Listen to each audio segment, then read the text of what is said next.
Hello everyone.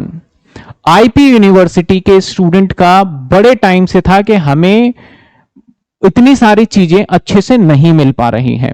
तो मैं आप सभी आईपी यूनिवर्सिटी के बच्चों को बोलना चाहूंगा, आपके चैनल पे आपके यूनिवर्सिटी के हिसाब से, आपके चैप्टर के हिसाब से, आपके एग्जाम के वेटेज के हिसाब से सारी वीडियो डलेंगी।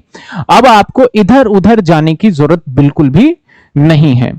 हमारी लाइव ये जो YouTube पे हम बिल्कुल सिस्टमेटिक सारी वीडियो डालने जा रहे हैं। बस आप चैनल से जुड़े रहिए। अगर किसी स्टूडेंट को लगता है कि वो उसके हिसाब से नहीं है तो डेफिनेटली डिस्क्रिप्शन में जो भी व्हाट्सएप नंबर गिवन है वहां पे भेजिए, ताकि हम उसको एनालिसिस करके आपके सिलेबस को और बेहतर तरीके से आप तक डिलीवर कर पाए। दूसरी बात, ये क्लास मैं रिकॉर्ड करके डाल रहा हूं और रिकॉर्ड मैंने लाइव क्लास जो अभी लेटेस्ट लिया था उसके हिसाब से था। अगर किसी बच्चे को बीच में मैंने किसी वीडियो में बोल दिया हो, फॉर एग्जांपल यूपी के बच्चे हों या दिल्ली यूनिवर्सिटी के बच्चे हों, कुछ बातें मैंने डिस्कस किया हो कि आपके डीयू में या आपके यूपी यूनिवर्सिटी में, उन बातों को आप इग्नोर करिए कि प्योरली हमने सारी चीजों को देख के यहां पे सिलेबस अपलोड कर रहे हैं। अब आपको इससे फायदा जरूर मिलेगा, आपको कहीं इधर उधर जाने की जरूरत नहीं है। होपफुली आप इंजॉय करोगे क्लास को। चलिए अब आगे आप क्लास को स्टडी करिए। ठीक है, लास्ट क्लास में हमने यहां तक कवर कर लिया था, जिसके अंदर हमने समझ लिया था कि भाई ये क्या होता है, ये क्या चीज होती है एंड ऑल। अब हम आगे की बात करेंगे, दैट इज एडजस्टमेंट नंबर 11, है ना। एडजस्टमेंट नंबर 11, एडजस्टमेंट नंबर 11 जो है दैट इज हमारा है कॉमन डेटर। ये 11th में नहीं था जो अब मैं करवाऊंगा, and creditor. Common debtor and creditor. चलिए अब ये होता क्या है पहले हम समझ लेते हैं, फिर उसके हिसाब से आपको पता चल जाएगा कि क्या है। अगर हम यहां देखें तो देखिए, अगर हम बात करते हैं फॉर एग्जाम्पल, एक एक्स वाई जेड लिमिटेड है,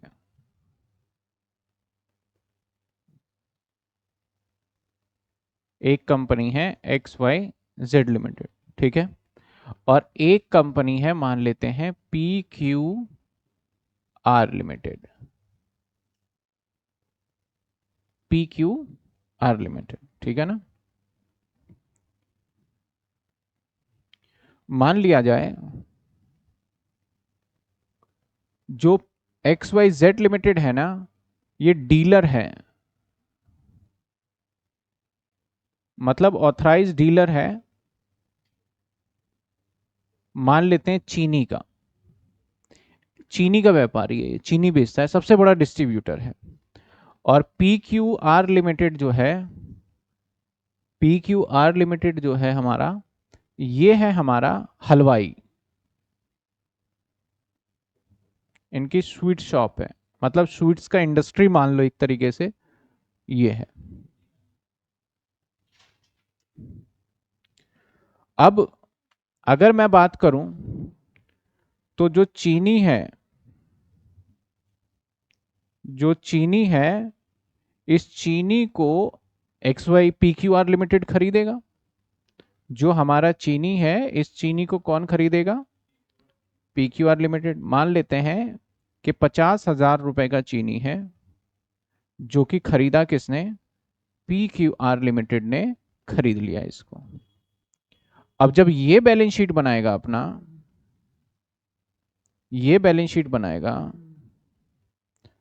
तो अपना डेटर मानेगा ना ये, तो कि भैया मेरा डेटर, मान लेते हैं पहले से 1 लाख का डेटर था 50, तो इसका डेटर हो जाएगा 1.5 लाख। पहले से था इसका 1 लाख का डेटर,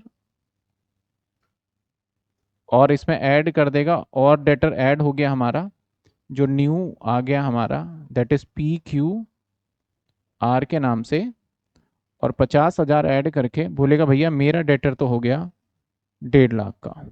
ये बैलेंस शीट है, ठीक है ना। इसने अपना डेटर कितना रिकॉर्ड कर लिया, 1.5 लाख का। ये क्या करेगा, ये भी अपनी बैलेंस शीट बनाएगा जब, तो अपने बैलेंस शीट में ये क्या रिकॉर्ड करेगा बताओ, अगर इसने उधार, सामान डील उधार में ही हो रहा है, मान लो ये लाइबिलिटी है, ये बैलेंस शीट है और ये एसेट्स हैं, तो ये कहाँ मानेगा कि मेरा क्रेडिटर जो था पहले से मान लेते हैं कि 80,000 का था, इसमें एप्रिसिएशन लग गया, दैट इज आपका 50,000 का, यानी ये बोलेगा भैया मेरा क्रेडिटर हो गया 1,30,000। आपको यहां तक की अकाउंटिंग में कोई दिक्कत जो हो रहा है, समझ में आया कि जब इसने सामान बेचा है तो ये क्या होगा, डेटर, और इसने सामान खरीदा है तो क्या होगा, क्रेडिटर। इतनी बात समझ में आ रही है। अब हुआ ऐसे कि एक्स वाई जेड लिमिटेड ने एक फंक्शन, एक पार्टी रखा अपने ऑफिस में। तो अब कई बार क्या होता है कि हम सामान अपने ऑफिस के लिए जब पार्टी रखा अपने ऑफिस में, तो इसने सोचा कि मिठाई वगैरह हम बांटते हैं, तो मिठाई कहाँ से ले, तो इसने देखा कि भैया हमारा तो एक कस्टमर ही है, तो वो हमें ठीक ठाक रेट भी दे देगा और अच्छी क्वालिटी भी दे देगा। तो इसने इसको ऑर्डर किया और इसने क्या करा, इसको मिठाई भेजा।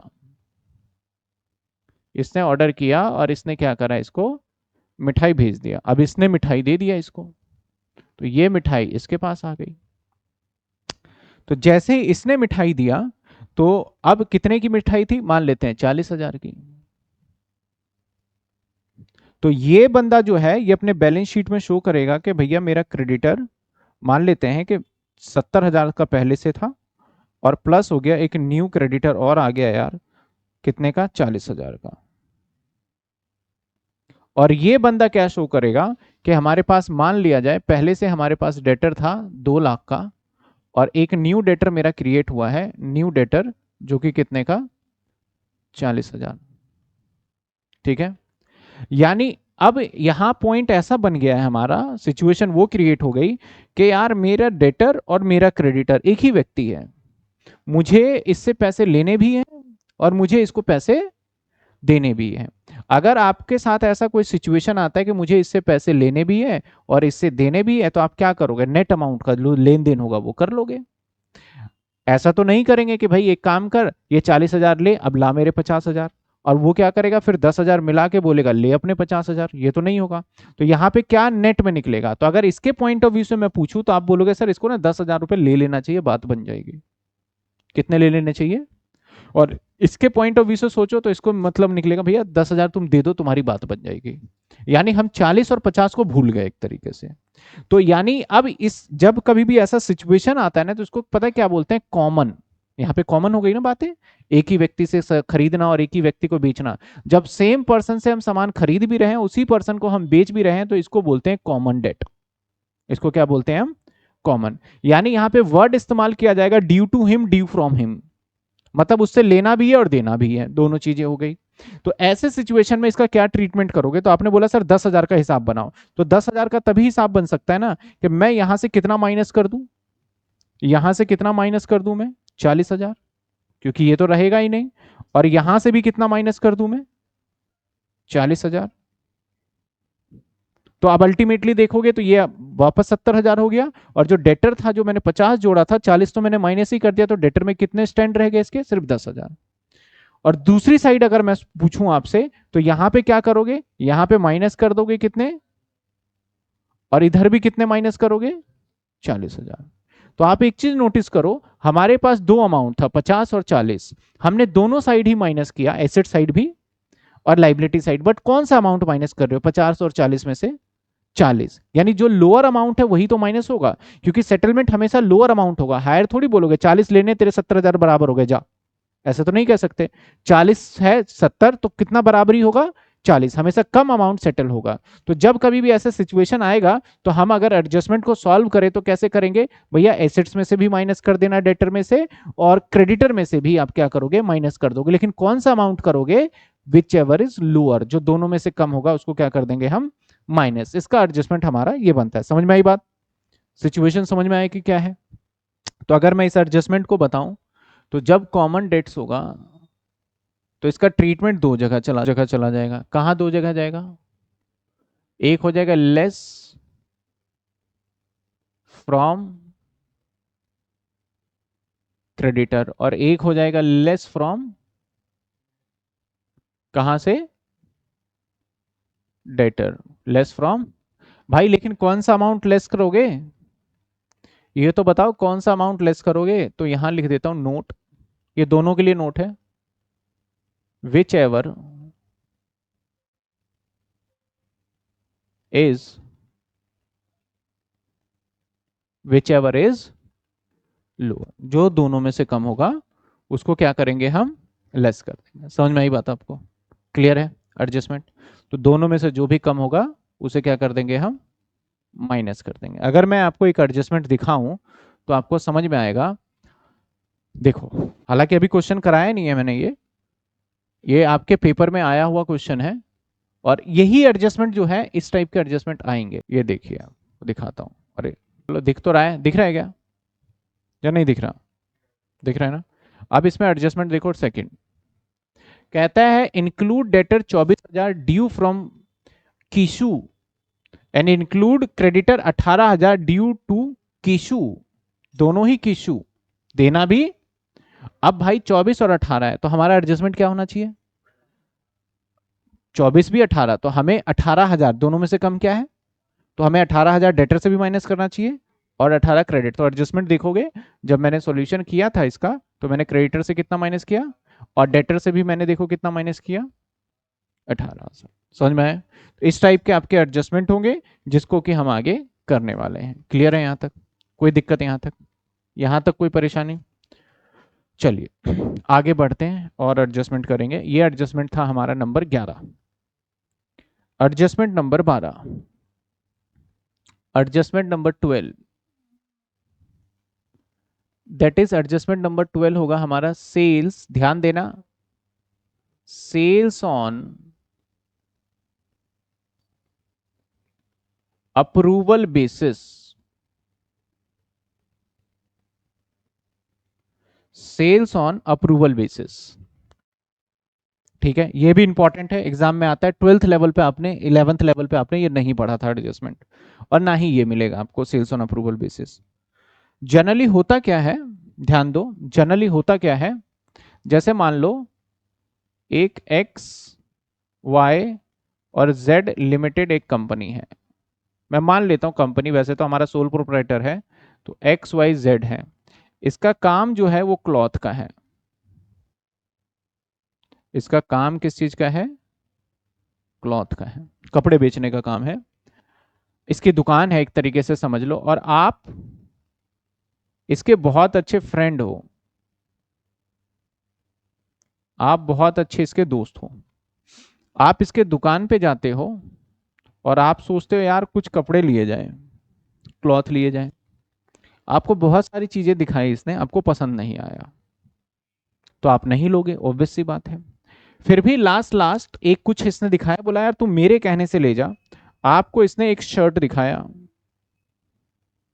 बोला तू मेरे कहने से ले जा, बहुत अच्छी क्वालिटी का कपड़ा है ये, और ना पसंद आए तो तू वापस दे दियो बेशक से, एक बार घर पे भी दिखा ले, पेरेंट्स को दिखा ले, और समझ में आए तो रखियो वरना वापस दे दियो। और इस शर्ट का जो हमारा कीमत था, कीमत का मतलब कॉस्ट, वो मान लेते हैं 1,000 रुपए था, और मैंने अपने दोस्त को जो बताया सेल्स, अब कोई भी हो, दुकानदारी कहते हैं ना घोड़ा घास खाए, अगर घास से दोस्ती करेगा तो खाएगा क्या। तो इसने बोला यार ये तेरे को तो मैं कॉस्ट टू कॉस्ट दे रहा हूं, तेरे से क्या कमाऊंगा मैं, तो आपको दिया गया 1,100 का।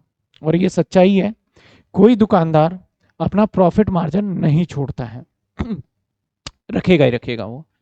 तो आपका 1,000 रुपए का सामान आपको कितने का दिया उसने, 1,100 का और आप लेके चले गए, बोले भाई तेरे को पसंद आए तो तू रखियो, अदरवाइज तू वापस दे दियो, कोई जबरदस्ती नहीं है कि तेरे को लेना ही है। आपने बोला ठीक है भाई, और आपने पैसे भी नहीं दिए अभी इसको, क्योंकि आपको तभी दोगे ना पैसे जब आप इसे फाइनलाइज करोगे।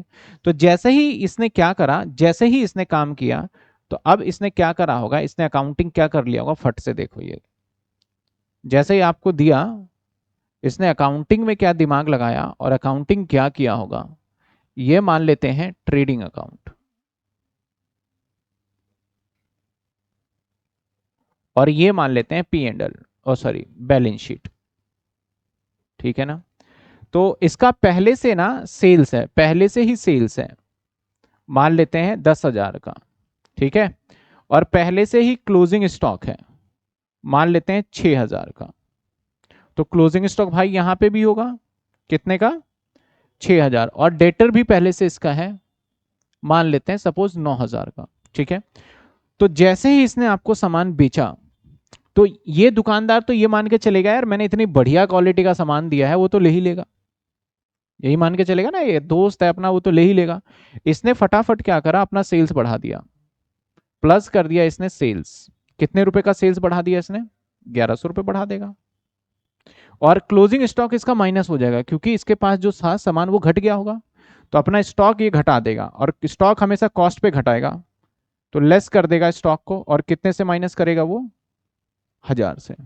सेम बैलेंस शीट में भी स्टॉक है, तो इसको भी घटाएगा वो, लेस कर देगा कितने से, 1000 से। और डेटर इसका बढ़ जाएगा, क्योंकि आप भी उसके लिए, कितने भी दोस्त मित्र क्यों ना हो, आप उसके लिए डेटर ही रहोगे, तो आपका डेटर ये प्लस कर देगा कितने से, 1100। वो बंदा ये एंट्री करके आराम से बैठा हुआ है, और ये मान के बैठा हुआ है ये तो मेरा बिक गया और आगे का काम कर रहा है निश्चिंत होके। लेकिन इसको बैलेंस शीट 31 मार्च तक बनानी है। अब आपकी तरफ से अभी तक ऐसा कोई भी मैसेज या कोई भी ऐसा इंफॉर्मेशन नहीं आया कि लगे कि आपने ये चीजें खरीद ली है। मैंने आपको जो सामान बेचा था वो पता है किस बेसिस पे बेचा था, अप्रूवल, कि अगर आप हाँ कहते हो तो माना जाएगा कि सामान आपने खरीद लिया, मैंने बेच दिया, और अगर आप ना कहोगे तो जो मैंने ये सोचा था कि मेरा सामान बिक चुका है वो बिका ही नहीं एक्चुअल में, और एंड टाइम पे आपने यही किया, बोला ना मुझे नहीं चाहिए भाई, मजा नहीं आ रहा है इसमें। अब भाई मैं तो अकाउंटिंग करके बैठ गया ना, अब इसको ठीक करना है। अब ठीक कैसे करोगे, सबसे पहले ये जो प्लस करा था इसको क्या करोगे, -1100, और ये प्लस करोगे कितना, 1000, और यहां माइनस क्या करोगे, 1100, और यहां पे प्लस कितना करोगे, 1000। यानी आपने जब ठीक किया, अपने एंट्री को रेक्टिफाई किया पता चलने के बाद, तो आपने 4 जगह एंट्री करा है, 2 जगह क्लोजिंग स्टॉक में, और एक सेल्स में, और एक डेटर में। आप ध्यान से देखो, सेल्स में और डेटर में सेलिंग प्राइस से किया है, और क्लोजिंग स्टॉक में आपने कॉस्ट प्राइस से किया है। तो जब कभी भी ऐसा सिचुएशन आएगा सेल्स ऑन अप्रूवल बेसिस का, तो इसकी एंट्री जाएगी कितनी जगह, 4 जगह। सबसे पहले तो आपको मैं बताऊं आपके सामने कितने टाइप का प्राइस मिलेगा, तो आपके पास ऐसे सिचुएशन में 2 टाइप का प्राइस होगा। एक होने वाला है आपका कॉस्ट प्राइस, कौन सा प्राइस, कॉस्ट, और एक होने वाला है आपका सेलिंग प्राइस।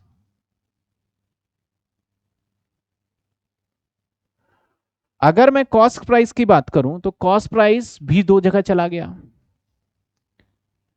एक तो प्लस हो गया कहां, ट्रेडिंग में, ट्रेडिंग के क्लोजिंग स्टॉक में, और एक प्लस हो गया फिर से कहां, बैलेंस शीट में, और बैलेंस शीट में कहां, क्लोजिंग स्टॉक में, क्योंकि भाई दोनों तो क्लोजिंग स्टॉक ही है। अगर मैं दूसरे साइड में बात करूं सेलिंग प्राइस का, तो ये 2 जगह गया, एक तो माइनस हो गया, लेस हो गया कहां से, फ्रॉम आपका सेल्स से, कहां से माइनस हो गया, और दूसरा आपका लेस हो गया कहां से, लेस फ्रॉम डेटर से। तो आपका ये ट्रीटमेंट यहां पे बना के भैया 2 जगह लेस और 2 जगह ऐड, लेस होगा एक डेटर से और एक सेल से, और ऐड दोनों जगह पे कहां से हो जाएगा, क्लोजिंग प्राइस। लेकिन आपको ये तो पता चले कि भैया कॉस्ट प्राइस क्या है और सेलिंग प्राइस। मान लो आपको सवाल में मैंने दिया और आपको कॉस्ट और सेलिंग प्राइस समझ ही नहीं आ रहा भाई, तब तो आप कर ही नहीं पाओगे एडजस्टमेंट। अब कई बार ये तो सीधा बता देते हैं, जैसे मैंने बताया कि 1000 रुपए का क्या है, कॉस्ट है, और हमारा 1000 का कॉस्ट है, जैसे सीधा बता दिया इसने कि 1000 रुपए का कॉस्ट है और 1100 का सेलिंग प्राइस है, तब तो आपको कोई दिक्कत नहीं है, आप समझ भी गए और आप कर भी लोगे। लेकिन अब मैं परसेंटेज के टर्म्स में बात करूं, जैसे फॉर एग्जांपल मैंने बोला goods costing 2000, sale on approval basis,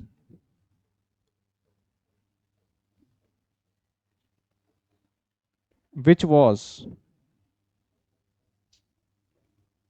cost plus 20% and not या नो एनी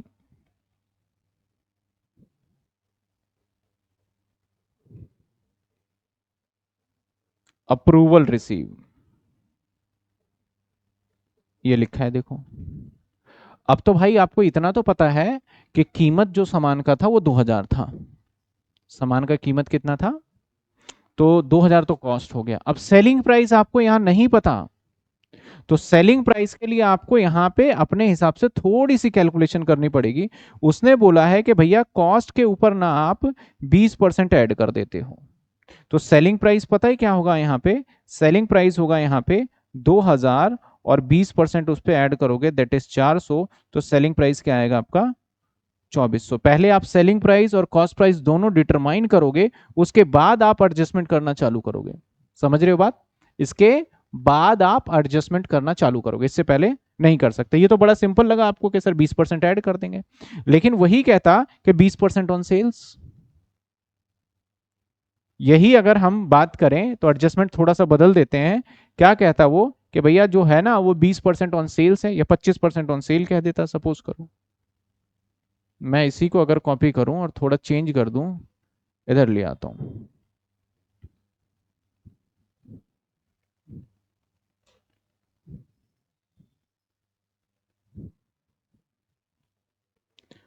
ये सब ठीक है, लेकिन मैं यहां का बस लाइन बदल देता हूं। मैंने कहा 20%, 20% on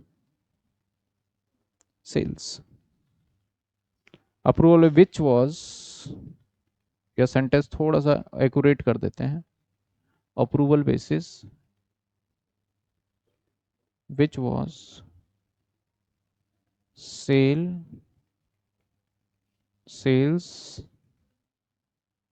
which was 20% on sale।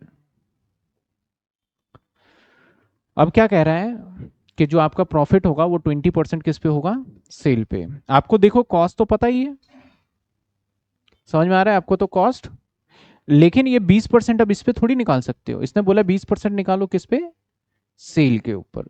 तो अब आपको अगर सेल पता ही होता तो आप इतना 20% क्यों निकालोगे, आपको दो ही चीज तो चाहिए, कॉस्ट और सेल्स। तो यहां पे अब हमें थोड़ा लेट एक्स करके सॉल्व करना पड़ेगा कि हमारा sales is equal to cost plus GP. तो आपका यहां पे सिचुएशन देखा जाए ना तो टोटल हमारे 4 सिचुएशन बनते हैं, वो चारों सिचुएशन समझ जाओगे कि कब कैसे लेट करना है कब डायरेक्ट करना है, तो समझ आ जाएगा। एक बनता है हमारा दैट इज में दो सिचुएशन बन जाते हैं कॉस्ट के ऊपर जब सवाल आता है, जब हमें कॉस्ट गिवन हो, जब हमें कॉस्ट गिवन हो तो दो सिचुएशन बनते हैं। अगर हमें कॉस्ट गिवन है तो दो सिचुएशन कौन कौन से बनेंगे, सपोज करो लेट अज्यूम करते हैं पहला केस कि हमें कॉस्ट दे दिया, और कॉस्ट दे दिया 1000 रुपए, और कहता है ग्रॉस प्रॉफिट यानी जीपी बोल रहे हैं ऑन कॉस्ट कहा मैंने, और ये कहा मैंने 20%। तो सिंपल जो आंसर आएगा हमारा सेल्स, आंसर की बात करूं मुझे सेल्स निकालना है हर बार, तो सेल्स हमारा क्वेश्चन मार्क है तो आंसर सेल्स आएगा। तो सेल्स पता है क्या होता है, सेल्स इज इक्वल टू, अगर आप कॉस्ट में क्या जोड़ दो प्लस में जीपी कर दो, तो कॉस्ट में आप जोड़ दो क्या जीपी, तो आपका क्या आ जाता है सेल्स। आपको कॉस्ट पता है, जी पता है, कितने हैं 1000, जीपी किस पे कह रहा है, कॉस्ट के ऊपर कह रहा है, तो कॉस्ट तो पता ही है, तो इसके ऊपर सीधा 20% यानी 200, तो आपका सेल्स क्या आ गया 1200। समझे। अगर यही मैं दूसरे साइड बात करूं, समझ रहे हो, यही मैं दूसरे साइड बात करूं, तो दूसरे साइड अगर मैं बात करता हूं, सपोज सेम एग्जांपल रखते हैं, मैंने कॉस्ट रखा यहां पे 1000, और मैंने सिर्फ जीपी लिख दूं या जीपी ऑन सेल लिख दूं, बात एक ही है, जीपी ऑन सेल्स भी मैंने 20% कर दिया, और अब आपको सेल्स फाइंड करना है। सो सवाल तो लगभग लगभग सेम ही लग रहा है, बस एक वर्डिक चेंज कर दिया मैंने बीच में। अब देखिए इसका सोल्यूशन कैसे होगा। अब हमारा फॉर्मूला कहता है कि भैया हमारा सेल्स जो होता है ऑलवेज होता है is equal to cost plus में कॉस्ट प्लस में जीपी। आप आगे धीरे धीरे, अभी तो देखो बेसिक से हम क्लास स्टार्ट कर रहे हैं, हम जैसे जैसे आगे धीरे धीरे बढ़ेंगे ना, तो मैं इसके शॉर्टकट्स भी बताऊंगा, क्योंकि जब कैलकुलेटर भी आप सब यूज करना सीख जाओगे। तो सेल्स क्या है नहीं पता, कॉस्ट पता है 2000, और जीपी किसके ऊपर है, सेल्स के ऊपर। तो लेट अज्यूम के सेल्स को एक्स मान लो। तो अगर जीपी सेल्स पे है तो ये पता है क्या हो जाएगा, एक्स बाय 5। अब यहां पे x की वैल्यू आराम से निकाल सकते हो। आप x को इस साइड ले जाओ तो क्या होगा, x माइनस में x बाई 5। सर इतना लंबा चौड़ा, इसमें तो कुछ नहीं किया, सिंपल। तो भाई यहां पे सवाल अलग है। तो इसके अंदर आगे देखा जाए तो 2000, अगर हम इसको सॉल्व करते हैं तो क्या आएगा हमारा, 4x divided by 5 is equal to 2000। अब क्रॉस मल्टीप्लाई जब आप करोगे तो x की वैल्यू फाइंड हो जाएगी, जैसे कि आपने 10,000 और 4 कितने आ गए हमारे, 2500। 2500 ही आएंगे ना, नहीं, हाँ 2500 ही आएंगे, ज्यादा बता दिया मैंने। हाँ ये 2000 कहाँ से लिख दिया भाई, ये कॉस्ट 1000 है, तभी कहूँ 2500। 1000 और ये भी 1000 और ये भी कितना है 1000, तो 5000 डिवाइडेड बाय 4, 1250। कितने आ गए, 1250। तो दोनों में फर्क देख रहे हो आप। एक जो पैटर्न बना हमारा, एक पैटर्न के अंदर हमने क्या किया भाई, बहुत सिंपल तरीके से इतना सा क्वेश्चन और इसका इतना सा आंसर एक लाइन में, और ओरली भी निकल जाता है। लेकिन यहाँ पे इतना सा क्वेश्चन और इसके आंसर में आपने पता नहीं क्या लेट एक्स वगैरह कर लिया। तो ये ऐसा हुआ क्यों, क्योंकि यहाँ जीपी किस पे कह रहा है और यहाँ जीपी किस पे कह रहा है। तो यहाँ गिवन क्या था, कॉस्ट, तो आसानी हो गई। लेकिन यहाँ पे सेल पे कह रहा है और गिवन क्या है, तो दोनों बातें अलग अलग हो गई, इसलिए हमें लेट क्या करना पड़ गया, एक्स करके हमने इसको सॉल्व किया। समझ में आई बात। दूसरा सिचुएशन होता है कि आपको क्या पता सेलिंग प्राइस दे दे, सेल्स गिवन हो। अगर आपको सेल्स दे देगा तब भी आपको दो चीजें तो चाहिए ना, कॉस्ट तो चाहिए। तो अगर आपको सेल्स दे देता है तो फॉर एग्जांपल लेते हैं, एग्जांपल के तौर पे लेते हैं कि मैंने सेल्स दे दिया आपको, और सेल्स दे दिया 1000 रुपए, और मैंने सिर्फ जीपी बोला। तो जब खाली जीपी बोलूंगा तो समझ जाना सेल्स पे ही है, 20% बोल दिया। ठीक है, अब आपको फाइंड क्या करना है साहब, कॉस्ट, क्योंकि कॉस्ट दूसरा एलिमेंट चाहिए। तो सेल्स का फॉर्मूला क्या होता है, कॉस्ट प्लस में जीपी। क्या हुआ हमारा, कॉस्ट प्लस में जीपी। तो यहां पे अगर हम ध्यान से देखें तो हमें सेल्स गिवन है, क्या गिवन है, 1000। कॉस्ट हमें नहीं पता तो छोड़ दो भाई। और जीपी किस पे कह रहा है, कुछ नहीं कह रहा, तो मान लेते हैं कि किस पे होता है हमेशा, तो सेल्स पे। तो इसका 20% निकालेंगे तो 200, अब माइनस कर दोगे तो ये कितना आ गया हमारा 800। तो यहाँ पे कॉस्ट सिंपली निकल गया हमारा 800 रुपए। समझे बात। दूसरा सिचुएशन क्या बनेगा, मान लो मैंने सेल्स दिया, सेल्स दिया 1000 और जीपी मैंने ऑन कॉस्ट कह दिया, जीपी ऑन सेल्स कह दिया, सॉरी ऑन कॉस्ट कह दिया, और सपोज करो 25% कह दिया मैंने, जीपी ऑन कॉस्ट कह दिया 25%। आपको क्या फाइंड करना है सर, आपको कॉस्ट फाइंड करना है, दैट इज क्वेश्चन मार्क। आपको क्या फाइंड करना है, कॉस्ट। तो ये ना ऐसा नहीं है कि अब ब्रांच में भी यही चीजें सीखना पड़ेगा आपको। तो अगर आप अभी समझ जाते हो ना तो आगे बड़े चैप्टरों में हेल्प मिलने वाली है इससे। तो अब यहां पे क्या कर सकते हैं हम, वेरी वेरी सिंपल, हम फिर से फॉर्मूला पुट करेंगे भाई। हमारा सेल्स इज इक्वल टू होता है कॉस्ट प्लस में जीपी। सेल्स हमें दे रखा है 1000, कॉस्ट हमें नहीं पता x, और जीपी किसके ऊपर है, x के ऊपर ही 25% होगा। तो ये क्या आ जाएगा, x बाय 4। क्या आ जाएगा, x बाय 4। अगर हम इसको सॉल्व करते हैं तो क्या निकल के आएगा, 5x डिवाइडेड बाय 4 1000। अब 4 से मल्टीप्लाई करो और डिवाइड किससे कर दो, 5 से। तो 4000 को अगर मैं 5 से डिवाइड कर देता हूं तो हमारा x का वैल्यू जो आ गया 800, और x क्या माना था हमने, x माना था हमने कॉस्ट को। तो कितने आ गए हमारे 800। समझ में आई बात आपको, x के आगे हमारा 800। तो यहां पे आपको, अगर यहां पे भी देखो सेम चेक करने का तरीका, यहां पे जीपी कॉस्ट पे है, दे सेल रखा है इसलिए एक्सलेट करेंगे, और अगर जीपी सेल्स है और दे रखा भी सेल्स है तो सिंपल डायरेक्ट निकाल लो। अगर जीपी ऑन कॉस्ट है और दे कॉस्ट रखा है तो सिंपल निकाल लो। जीपी ऑन कॉस्ट है और दे सेल्स रखा है तो फिर आपको लेट एक्स करना पड़ेगा। समझे? अभी तो मैं ये वाला फॉर्मेट बता रहा हूं जिसको आपको फॉलो करना है, धीरे धीरे आगे चल के मैं कैलकुलेटर पे भी बताऊंगा, लेकिन उससे पहले मैं हर बार लिख देता हूं। बहुत बच्चे, कुछ बच्चे समझ जाते हैं और कुछ बच्चे नहीं समझते, तो जो समझ जाएंगे उनका तो फायदा हो। हमेशा याद रखना एक टेबल, इससे बाहर एग्जामिनर कभी पूछेगा ही नहीं। ये जो मैं परसेंटेज यहां लिख रहा हूं ना, इससे बाहर एग्जामिनर की हिम्मत ही नहीं कि पूछ ले। अगर मैं सेल्स की बात करूं, कुछ परसेंटेज ऐसे सर्टेन है जो कन्वर्जन कर दूंगा मैं। अगर मैं सेल्स पे बोलूं कि भैया 16.666% है, तो आप समझ जाना कॉस्ट के ऊपर सीधा 20% होगा। अगर सेल्स पे बोलूं भैया 20% है, तो कॉस्ट के ऊपर सीधा 25 हो जाएगा। अगर मैं बोलूं सेल्स के ऊपर 25% है, तो समझ जाना कॉस्ट पे 33.33, यानी इसको 1/3 भी बोल सकते हो, परसेंटेज हो जाएगा। अगर यहां पे मैं बोलूं 33.33% है, तो समझ जाना कॉस्ट के ऊपर सीधा 50% हो जाएगा। ये मैंने एक पहले से प्री डिफाइन, इससे बाहर तो एग्जामिनर कर ही नहीं सकता परसेंटेज। तो अगर आपको ये परसेंटेज अगर आपको रिमाइंड हो जाता है, तो फिर आप इतना एक्स वेक्स के चक्कर में नहीं पड़ोगे। जैसे मुझे क्या दे रखा है, ये क्या दे रखा था सेल्स, ये क्या दे रखा था और था क्या कॉस्ट। तो हमें क्या करना होगा, सेल्स वाले रेट को कॉस्ट वाले रेट पे कन्वर्ट करना होगा।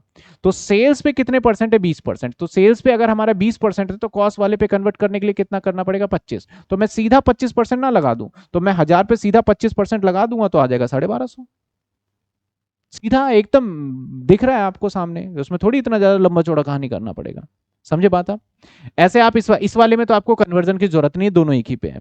ये टेबल जब हेल्प करेगा जब दोनों अलग अलग बातें कहे। तो ये सेल्स दे रखा है और जीपी किस पे कह रहा है, तो अगर मैं कॉस्ट वाले रेट को अगर मैं सेल्स वाले रेट पे कन्वर्ट कर दूं तो बात बन जाएगी। तो कॉस्ट पे अगर 25 कह रहा है, तो सेल्स पे कितना होगा, 20। तो सिंपल सी बात है, 1000 पे 20% निकाल लो, कितना बनता है, 200। और 200 रुपए प्रॉफिट है और सेल्स आपका अगर 1000 है, तो कॉस्ट निकल जाएगा माइनस करके, तो सीधा क्या आ गया हमारा, 800। समझे? तो एक तो ये जो मैंने बताया है, तो ये तो समझ लो कि हर बार मैं लिखवाता हूं, हर बार बोलता हूं भाई बच्चों याद कर लो, आपके लिए ठीक रहेगा। एग्जामिनर कभी नहीं बोलेगा कि आप इतने लंबे चौड़े मेथड से बताओ इतने। इसका और भी शॉर्टकट है, कैलकुलेटर पे सीधा निकालना। तो मैं एक बार में सारा बताऊंगा तो आप सोचोगे ये करूँ कि ये करूँ ये करूँ, फिर पता लगे कुछ नहीं करा। तो इससे बेटर है कि पहले मैंने ये बता दिया और ये बता दिया, ताकि एक दो धीरे धीरे अप्लाई करोगे तो मैं बताऊंगा। तो समझ में आया? आज हमने दो एडजस्टमेंट को करा, जो कि बहुत बहुत मेन एडजस्टमेंट है एक तरीके से। एक था हमारा कॉमन डेट। कॉमन डेट के अंदर क्या था हमारा, एक हम क्या करते हैं, जो दोनों अमाउंट में से लेस होता है, एक हम डेटर में से माइनस कर देते हैं और क्रेडिटर में से भी माइनस कर देते हैं। इसके बाद क्या करा हमने, sales on approval basis. Sales on approval basis में क्या होता है, कॉस्ट प्राइस को दोनों क्लोजिंग स्टॉक में से माइनस कर दो, ट्रेडिंग वाले में से भी और बैलेंस शीट वाले में से, और सेलिंग प्राइस को सेल्स में से माइनस कर दो और किससे माइनस कर दो, डेटर से। ये हमारा एडजस्टमेंट कंप्लीट होता है, तो जो मेन एडजस्टमेंट है। क्लियर है आपको? कोई दिक्कत यहां तक?